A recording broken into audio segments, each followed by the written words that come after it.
Hey everybody, it's David Pingree. Thanks for tuning in to another edition of Dialed In. We're here today at Zaka Station on the 2018 Honda CRF250R, and we have put a lot of laps on this thing, getting an initial setting, talking with the Honda guys about recommendations and what they found that works and what hasn't.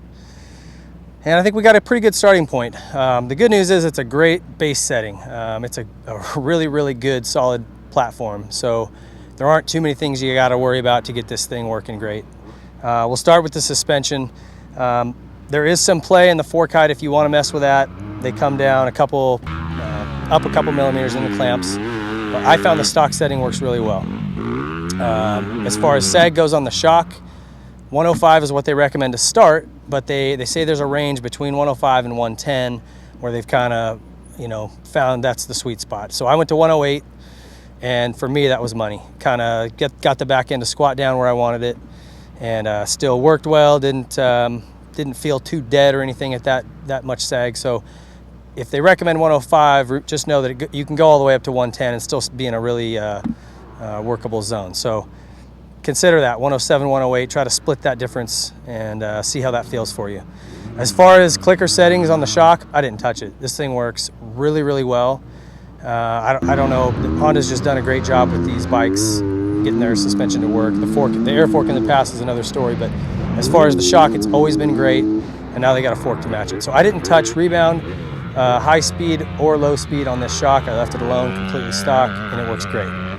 Just work on that sag number, kind of find something that works for you. At 170, I really liked 108. On the fork, again, I didn't play with any fork height, but I did stiffen it a little bit. And this is one of those forks where initially I thought it was too stiff. I would come down the hills here at Zaka, you're charging down, there's some little bumps and sandy sections, and I thought, oh man, I'm getting down and it's like, it's harsh. Or if I would cut into a turn, I felt like the front end would get to a spot and then push. So my initial reaction was to want to soften it up. And what's actually happening is I'm down deep into the stroke too far and hitting the stiffer part of the valving, and it's giving me that firm feel. So we actually went in, 2 clicks on the compression, and it completely fixed it. It got me to ride a little higher, so I'm actually using the valving where it's supposed to be. Didn't change the balance characteristic of the bike, just allowed the fork to work the way it was supposed to. So if you're having that feeling like, oh man, it's a little stiff or it feels harsh, I know it's counterintuitive, try going a couple clicks stiffer. You can always go back, but give that a try, because I think this is a pretty plush fork.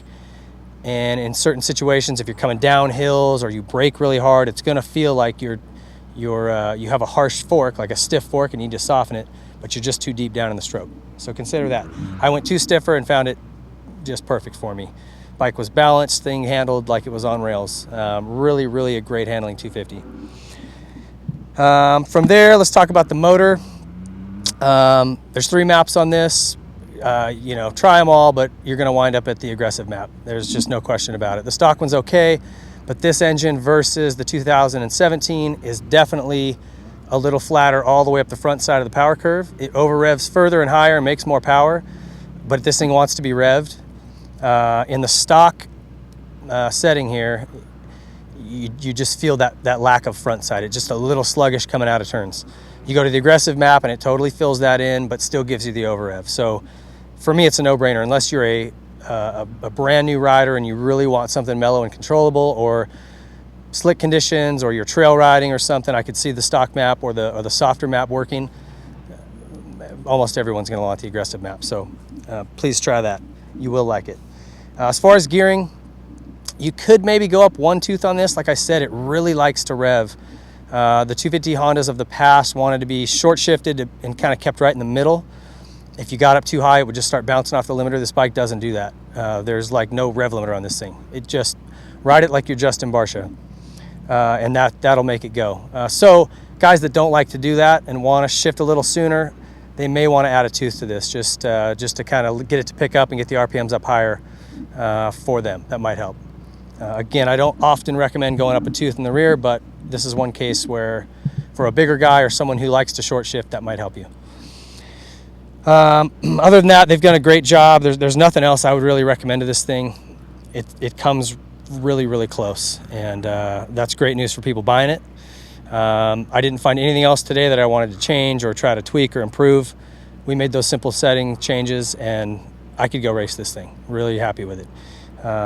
So enjoy it, and check them out at your local Honda dealer. If you don't have one yet, you will probably want to buy one. It's a great bike. Thank you for watching. Honda, thanks for having us out. We'll see you on the next one.